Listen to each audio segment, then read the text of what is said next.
2012 ഒരു നിയമം. ആ നിയമത്തിൽ മമതാ ബാനർജി OBC സംവരണം കൊടുത്തിരിക്കുന്നത് 42 സമുദായങ്ങൾക്കാണ്. അതും മമതാ ബാനർജി കൊടുത്തിരിക്കുന്ന ആ സംവരണം ഇപ്പോൾ കൽക്കട്ട ഹൈക്കോടതി റദ്ദാക്കിയിരിക്കുകയാണ് സാറേ. വലിയൊരു വാർത്തയാണ്, സംഭവം വലിയ വാർത്തയാണ്. അപ്പോൾ എനിക്കിത് ചോദിക്കാനുള്ളത്, നമ്മുടെ നരേന്ദ്രമോദി പ്രധാനമന്ത്രി ഇവിടെ കോൺഗ്രസ് അധികാരത്തിൽ വന്നാൽ, അതായത് ഇന്ത്യ മുന്നണി അധികാരത്തിൽ വന്നാൽ ഹൈന്ദവരുടെ താലിമാല പറിച്ച് അത് ഇവിടെയുള്ള ന്യൂനപക്ഷങ്ങൾക്ക് കൊടുക്കും എന്ന ഒരു പ്രസ്താവന നടത്തിയപ്പോൾ ഒരു എന്ത് ബഹളമായിരുന്നു, അതിഭീകരമായിട്ടുള്ള ബഹളമായിരുന്നു ഇവർ കാഴ്ചവെച്ചത്. അതിൻ്റെ ഇപ്പോൾ ഈ സംഭവം വന്നപ്പോൾ, അതായത് മമതയ്ക്ക് വൻ തിരിച്ചടി എന്ന് പറഞ്ഞ വാർത്ത വന്നപ്പോൾ ആരും ഒന്നും മിണ്ടുന്നുമില്ല. ഇതിൽ ഏറ്റവും ഭീതിതമായി, സത്യം പറഞ്ഞാൽ പേടിപ്പിക്കുന്ന ഒരു വിഷയം എന്ന് പറഞ്ഞു കഴിഞ്ഞാൽ ബംഗാളാണ്. ബംഗാളിൽ നിന്ന് ബംഗ്ലാദേശികളായ ഒരുപാട് പേര് നുഴഞ്ഞുകയറ്റക്കാരായിട്ട് വരുന്നുണ്ട്. ഈ നുഴഞ്ഞുകയറ്റക്കാരായിട്ട് വരുന്ന ഈ ബംഗ്ലാദേശികൾക്കുൾപ്പെടെ ഈ OBC സംവരണം അവിടെ ലഭിച്ചിട്ടുണ്ട് എന്നുള്ളതാണ്. പിന്നെ അടുത്തൊരു കാര്യം എന്ന് പറയുന്നത്, ഈ OBC സംവരണം ലഭിച്ച ഒരുപാട് ഇതർഹമായിട്ടുള്ള ആൾക്കാർ സർക്കാർ ജോലികളിൽ ലക്ഷക്കണക്കിന് പേര് കയറിയിട്ടുണ്ട്. അത് റദ്ദാക്കില്ല എന്നും കോടതി പറയുന്നുണ്ട്. സാറിന് എന്താ ഒരു വിലയിരുത്തൽ? ഇത് കുറേയധികം തരത്തിൽ വ്യാപ്തിയും പ്രസക്തിയും ഉള്ളൊരു വിഷയമായത്. ഒരു കാര്യം വളരെ വ്യക്തമാണ്, നരേന്ദ്രമോദിയും അമിത്ഷായും ദേശീയ പക്ഷം, ഭാരതീയ രാഷ്ട്രീയത്തിലെ ദേശീയ പക്ഷം, മറുഭാഗത്ത് രാജീവ് ഗാന്ധിയും സോണിയാഗാന്ധിയും അടങ്ങുന്ന മറുപക്ഷം വന്നാൽ എന്ത് മാറ്റമാണ് ഉണ്ടാകാൻ സാധ്യതയുള്ളതെന്നതിനെക്കുറിച്ച് പറഞ്ഞ കാര്യം വ്യക്തമായി കഴിഞ്ഞു. ഇപ്പോൾ അവരുടെ നിലപാട് എന്ന് പറയുന്നത്, സംവരണം ജവഹർലാൽ നെഹ്റു പോലും താല്പര്യമില്ലായ്മ കാണിച്ച, എന്നിട്ടാണ് അംബേദ്കർ നടപ്പാക്കിയത്, സംവരണമാണ് ഡോക്ടർ അംബേദ്കർ നടപ്പാക്കിയത്. അതെ, ആ ഡോക്ടർ ഭീംറാവ് റാംജി അംബേദ്കർ ഇടപെട്ട് നടപ്പിലാക്കിയ സംവരണ സൗകര്യം ലഭിക്കുന്ന ആളുകളിൽ നിന്ന് അടിച്ചു മാറ്റി. പ്രധാനമായും മുസ്ലിങ്ങൾ, ന്യൂനപക്ഷം എന്ന് പൊതുവെ പറയുന്നെങ്കിലും മുസ്ലിങ്ങൾ കൊടുത്തുകൊണ്ട് അത് കൊടുത്ത് പകരം അധികാരം വാങ്ങി തങ്ങളുടെ കുടുംബ ഭരണം നിലനിർത്തുന്നതിനാണ് സോണിയയും രാജീവും ശ്രമിക്കുന്നത്. അത് പ്രായോഗിക തലത്തിൽ കാണിച്ചുകൊണ്ടിരിക്കുകയാണ് മമത ചെയ്യുന്നത്. ഇതാണ് വ്യക്തമായി. 2012 നിയമം വെച്ചാണ് ഈ സംവരണം കൊടുത്തിരിക്കുന്നത്. നരേന്ദ്രമോദി പറഞ്ഞത് കറക്റ്റ് ആണെന്ന് വ്യക്തമായി, ഒന്നാമത്തെ കാര്യം. രണ്ടാമത്തെ കാര്യം എന്ന് പറഞ്ഞു കഴിഞ്ഞാൽ, YS രാജശേഖര റെഡ്ഡി മന്ത്രിയായിരുന്ന സമയത്ത് അവിടെയും സംവരണം കൊടുത്തിട്ടുണ്ട്. 10% സംവരണം മുസ്ലിങ്ങൾക്ക് കൊടുത്തിട്ടുണ്ട്. ഇതിൽ വേറൊരു പ്രധാനപ്പെട്ട കാര്യം എൻ്റെ സാറേ, 12.92% കർണാടകയിലെ മുസ്ലിം ജനസംഖ്യ. ഈ മുസ്ലിങ്ങളെ മുഴുവനും OBC ആക്കി അവിടെ പ്രീണിപ്പിച്ചു ആദ്യം നമ്മുടെ സിദ്ധരാമയ്യ. അതും ഭരണഘടനയിലില്ലാത്ത സുപ്രീം കോടതിയുടെ വിധി അട്ടിമറിച്ച് അവിടെ പ്രീണിപ്പിച്ച് ഇവരെ അധികാരത്തിലേറിയിട്ട് ഇവരോട് പറയുന്നതെന്ന് പറഞ്ഞാൽ, ഞങ്ങൾ ഇത് ഭരണഘടനയിൽ കൊണ്ടുവരും, അതായത് നിങ്ങൾക്കുള്ള സംവരണം കൊണ്ടുവരും എന്നുള്ളതാണ്. അപ്പോൾ ഇത് മൊത്തത്തിൽ നടക്കുന്ന ഒരു കാര്യമാണ്. അത് നരേന്ദ്രമോദി പറഞ്ഞപ്പോൾ ഇവിടെ ആളിക്കത്തി വിഷയങ്ങൾ, പ്രത്യേകിച്ച് കേരളത്തിൽ. അത് ആളിക്കത്തുന്നത് സ്വാഭാവികം. പക്ഷെ അവിടെ മനസ്സിലാക്കേണ്ട കാര്യം, YS രാജശേഖര റെഡ്ഡി ഇത് എപ്പോഴാണ് കൊണ്ടുവന്നുള്ള ചോദ്യത്തിനുള്ള ഉത്തരം കണ്ടെത്തണം. അതെ അതെ, YS രാജശേഖര റെഡ്ഡി ഇത് കൊണ്ടിരുന്നത് സോണിയാഗാന്ധി ഭാരതത്തിൻ്റെ രാഷ്ട്രീയ രംഗത്ത് പ്രധാന വ്യക്തിയായി മാറിയ സാഹചര്യത്തിലാണ്. ഒരു ന്യൂനപക്ഷ സംവരണത്തിന് വേണ്ടി 10% സംവരണത്തിന് വേണ്ടി സോണിയാഗാന്ധി തൻ്റെ മുഖ്യമന്ത്രിയായ രാജശേഖര റെഡ്ഡിയെ കൊണ്ട് തീരുമാനം എടുപ്പിച്ചുവെങ്കിൽ സോണിയയുടെ താല്പര്യം എന്തായിരുന്നു? ന്യൂനപക്ഷം എന്ന് പറയുന്നത് മുസ്ലിങ്ങൾ മാത്രമല്ല. അപ്പം സ്വന്തം വർഗീയ താല്പര്യത്തിന് വേണ്ടി സോണിയ പോലും എടുപ്പിച്ച ഒരു നയപരിപാടിയാണ് സംവരണത്തിനകത്ത് ഈ വെള്ളം ചേർക്കൽ എന്നുള്ളത്.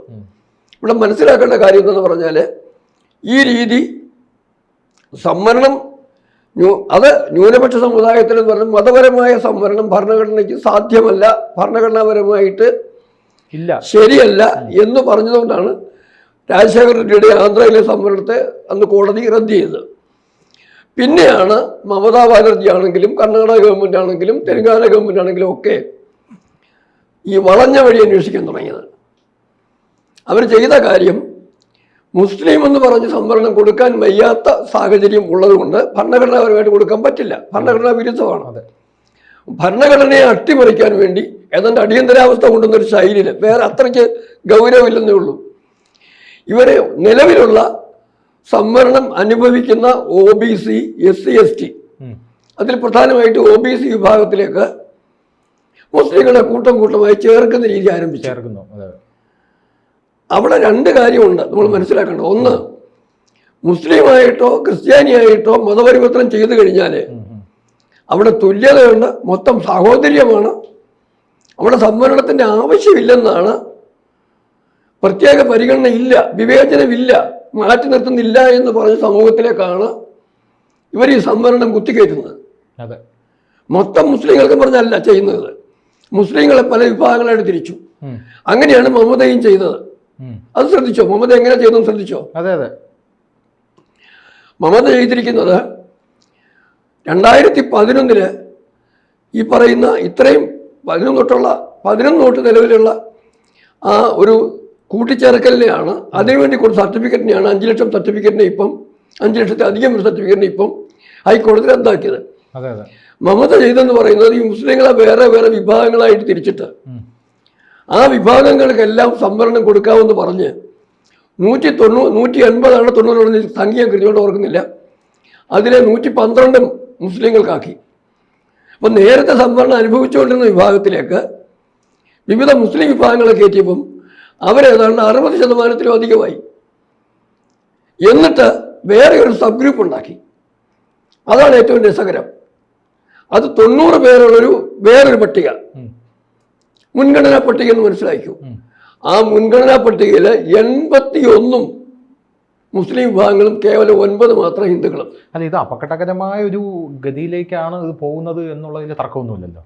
വളരെ ഇപ്പം ഞാൻ പറയുകയാണെങ്കിൽ കർണാടകയിൽ 2B കാറ്റഗറി പ്രകാരമാണ് കർണാടകയിൽ മുസ്ലിം വിഭാഗങ്ങൾ വരുന്നത്. ഇവരെല്ലാവരെയും സംവരണത്തിന് അർഹരാക്കിയിട്ടുണ്ട്.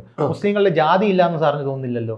ഇവർ പറയുന്നത് നമ്മളെ ജാതി ഇല്ല എന്നൊക്കെയാണ് പറയുന്നത്. എങ്കിലും കർണാടകയിൽ മുസ്ലിം വിഭാഗത്തിൽപ്പെട്ട നദ്ദാഫ്, പിഞ്ചർ, ദർവേഷ്, ചപ്പർബന്ദ്, കസബ്, ഫുൾമാലി, നളബന്ദ്, കസൈ, അതാരി, ശിക്കലിഗാര, തിക്കളിഗർ, സലബന്ദ്, ലഡാഫ്, തിക്കാനഗർ, അങ്ങനെയുള്ള 17 മുസ്ലിം ജാതികളെ OBC പട്ടികയിൽ ഉൾപ്പെടുത്തിയിട്ടുണ്ട്. പക്ഷേ ഇതിൽ ഏറ്റവും വലിയ പ്രശ്നം എന്ന് പറയുന്നത് ഈ മുസ്ലിം വിഭാഗത്തിലെ ഉന്നത ജാതികളായിട്ടുള്ള സെയ്ദുകളും പത്താനികളും അടക്കം ഇതിനകത്തുണ്ടെന്നുള്ളതാണ്. അതായത് ഉന്നത വിഭാഗങ്ങളായിട്ടുള്ള ആൾക്കാരുണ്ടെന്നാണ്. അതായത് SC ST ആൾക്കാർക്ക് ലഭിക്കേണ്ട അത് മുസ്ലിങ്ങളുടെ ഉന്നത വിഭാഗങ്ങളിലുള്ള ഉന്നത ജാതികളിലേക്ക് കൂടെ പോകുന്നു എന്നുള്ളതാണ് ഇതിന്റെ അപകടം.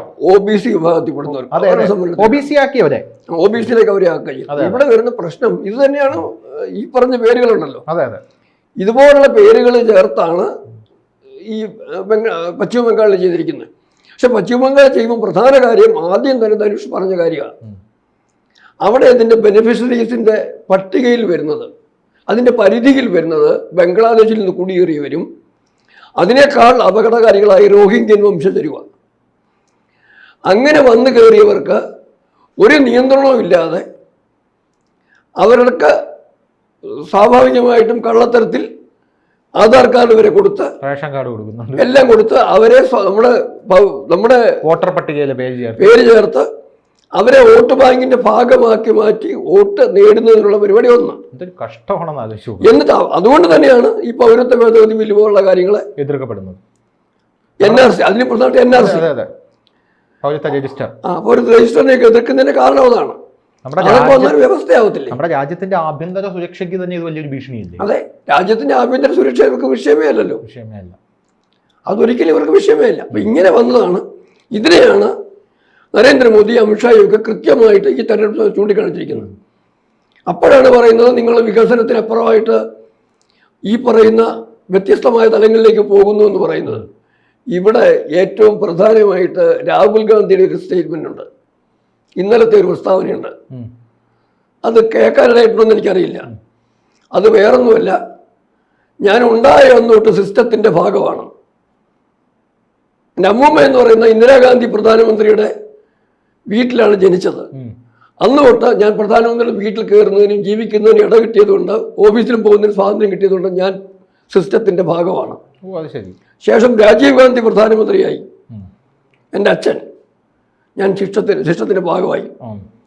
പിന്നെ സോണിയ പ്രധാനമന്ത്രിയായി, അല്ലെങ്കിലും സൂപ്പർ പ്രധാനമന്ത്രിയായി. മൻമോഹൻ സിംഗിന്റെ കാലത്ത് ഒന്നും നടത്തിയില്ല, സോണിയാഗാന്ധി ഇരുന്നു.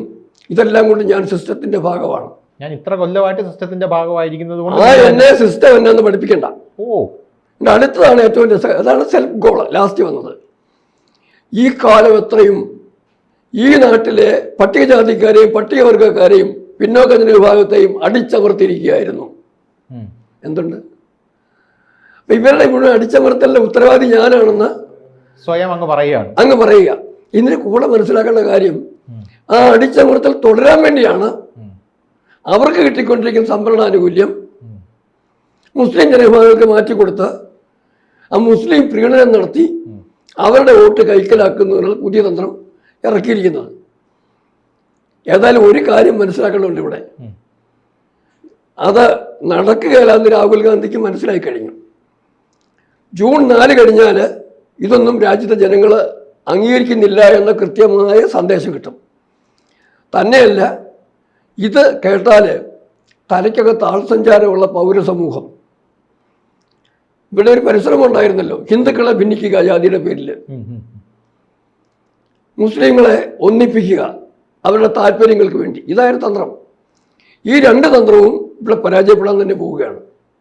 ഏറ്റവും പ്രധാനപ്പെട്ട കാര്യം എന്ന് പറയുന്നത്, ഹിന്ദുവിനെ ഭിന്നിപ്പിക്കുമ്പം ഇതിന് ദോഷം വരാൻ പോകുന്നത് സംവരണം അനുകൂലിക്കുന്ന ഹിന്ദുക്കൾക്ക് തന്നെയാണെന്നുള്ള സന്ദേശം കൃത്യമായി അവരിലേക്ക് എത്തുന്നു. കാരണം അവരുടെ പോക്കറ്റിൽ നിന്നാണ് എടുത്തു കൊടുക്കുന്നത്. അവർക്ക് കിട്ടേണ്ട സംവരണം കേരളത്തിൽ പറയാവുന്നുണ്ടെങ്കിൽ ഈഴവ സമൂഹത്തിലേക്ക് കിട്ടണ്ട, അല്ലെങ്കിൽ ഇവിടുത്തെ മറ്റു ഭിന്നവർക്ക് അവർക്ക് കിട്ടേണ്ട സംവരണമാണ് പിടിച്ചെടുത്ത് നേരത്തെ വായിച്ച പോലെ കുറച്ച് പേരിൽ മുസ്ലിങ്ങളുടെ പേര് അങ്ങനെ സ്ഥാപിച്ചിട്ട് അവർ കൊണ്ടുവന്ന് അവർക്ക് കൊടുക്കുമായിരുന്നത്. അപ്പോൾ നഷ്ടം ആർക്കാണ്? സംവരണം ലഭിക്കേണ്ടുന്ന ആൾക്കാർക്ക്. ആ സംവരണം ഇപ്പോൾ ലഭിച്ചുകൊണ്ടിരിക്കുന്ന ലഭിക്കേണ്ടുന്ന ആളുകളുടെ സംവരണം നഷ്ടപ്പെടുന്ന അവസ്ഥ കൃത്യമായും ഭയക്കുന്ന സമൂഹം നരേന്ദ്രമോദി കൊടുത്ത സന്ദേശത്തെ മനസ്സിലാക്കാതിരിക്കുമോ? അത് മനസ്സിലാക്കുമ്പോൾ ചരിത്രം മാറില്ലേ? അവിടെ ശരിക്കും പറഞ്ഞു കഴിഞ്ഞാൽ അതുപോലെ തന്നെയാണ് മുസ്ലിങ്ങളോട് വെല്ലുവിളിയായത്. ജാതിയില്ല, മതമില്ല, വേർതിരിവില്ല, വർണ്ണമില്ല എന്ന് പറയുന്ന അവരുടെ സമൂഹത്തിലേക്ക് ജാതി വേർതിരിവ് കുത്തിവെക്കാൻ പോവുകയാണ്. അത് കഴിഞ്ഞാൽ പിന്നെ ഹിന്ദുവും മുസ്ലിം തമ്മിൽ വ്യത്യാസം എന്താ ഉള്ളത്? ജാതി ഇല്ലാതായ എല്ലാം ഒരുപോലെ ആയില്ലേ? അപ്പോൾ അവിടെയും ജാതി കൊണ്ടുവരുന്നതല്ലേ എന്ന് തോന്നുന്നു തനീഷിനെ. എന്തായാലും ജാതിയിലൂടെ തന്നെയാണല്ലോ എല്ലാ ജാതി ഉള്ള ആൾക്കാരെ റിസർവേഷനും സംവരണവും ഒക്കെ കൊടുത്ത് നീ ഈ ജാതിയാണ്, ഞാൻ ആ ജാതിയാണ് എന്നൊക്കെ പിരിച്ചു വെച്ചാണ് സകല പാർട്ടികൾ ഇവിടെ ഭരണം നടത്തിക്കൊണ്ടിരിക്കുന്നത്. അതിൽ ഏറിയ പങ്കും കോൺഗ്രസിനും കമ്മ്യൂണിസ്റ്റുകാർക്കും ഉള്ളത് തന്നെയാണ്. എന്തായാലും ആ മമതയ്ക്ക് ഈ തിരിച്ചടി കിട്ടിയതിൽ നിന്ന് മോദിയാണ് ശരി എന്നുള്ളത് തെളിഞ്ഞിരിക്കുന്നു. ബാക്കി കാര്യം നമുക്ക് ജൂൺ 4 കോടതി ഒരു നല്ല കാര്യം ചെയ്തു. പക്ഷെ മാധ്യമങ്ങൾ പോലും ചർച്ച ചെയ്യുന്നില്ല. നല്ല കാര്യം ചെയ്തു. ഞാൻ പറയുന്നത് ഇത് മുഖാന്തരം ജോലി കിട്ടിയ കുറച്ചു പേരുണ്ട്. അവരുടെ ജോലിക്ക് മനുഷ്യത്വം പ്രമാണിച്ച് അവരെ പിരിച്ചുവിടുക എന്നോട് പറഞ്ഞിട്ടുണ്ട്. അത് നല്ല കാര്യം. എന്നിട്ട് ഇപ്പം പറയുന്നത് കോടതിയും മോദി പറയുന്നത് പോലെ തന്നെ കോടതിയും പറയുന്നു. ഇവരെന്നെ ഒത്തിട്ടാ പറയുന്നതാണ് ഇപ്പം അവർ പറയുന്നവിടെ. പിന്നെ മമതയുടെ അഹങ്കാരം പറഞ്ഞു, ഈ കോടതി വിധി ഞാൻ സ്വീകരിക്കില്ല, അംഗീകരിക്കില്ല എന്ന്. കോടതിയുടെ വിധി സ്വീകരിക്കാതിരിക്കാൻ വേണ്ടി മമതാ ബാനർജി ആരാ? അത് വെറുതെ അവരെ പ്രീണിപ്പിക്കാൻ വേണ്ടി അവർക്ക് വേണമെങ്കിൽ സുപ്രീം കോടതി പോയി അപ്പീൽ കൊടുക്കാം, ചലഞ്ച് ചെയ്യാം, വെല്ലുവിളിക്കാം. പക്ഷെ അക്സെപ്റ്റ് ചെയ്യത്തില്ലെന്ന് പറയാൻ വേണ്ടിയിട്ടുള്ള അഹങ്കാരം ഉണ്ടല്ലോ. അഹങ്കാരം, പുതിയ പ്രതികരണം, ശക്തമായ പുതിയ പ്രതികരണം വരാൻ പോകുന്ന ഗവൺമെന്റിൽ നിന്ന് വിളിച്ചു വാങ്ങാൻ 1, 2 ബംഗാളിലെ ജനങ്ങളിൽ നിന്ന്, ഇനിയും അവസാനമെങ്കിലും വോട്ട് ചെയ്യാനുള്ള ജനങ്ങളിൽ നിന്ന്, അവിടെ സ്ത്രീകളെ, സന്ദേശകാരിയിലെ സ്ത്രീകളെ അവഹേളിച്ചതിന്, അവരെ പീഡിപ്പിച്ചതിന്, അവിടുത്തെ കർഷകന്റെ ഭൂമി പിടിച്ചെടുത്തതിന് ഒക്കെ കൊടുത്ത ശിക്ഷയോടൊപ്പം അവിടെ നടത്തിയ വർഗീയ ലഹളകൾക്ക്, ഉന്മൂലന പരിശ്രമങ്ങൾക്ക് കൊടുത്ത ശിക്ഷയോടൊപ്പം ഈ സംവരണ കാര്യത്തിൽ കാണിച്ച കള്ളത്തരത്തിനും ജൂൺ 4 കോടതിയെ ധിക്കരിച്ചതിനും എല്ലാം കൂട്ടിയുള്ള മറുപടി കൊടുത്ത് ഏതാണ്ട് 3, 4, 5 അല്ലെ 10 സീറ്റില് ബംഗാളിൽ മമത ഒതുക്കും.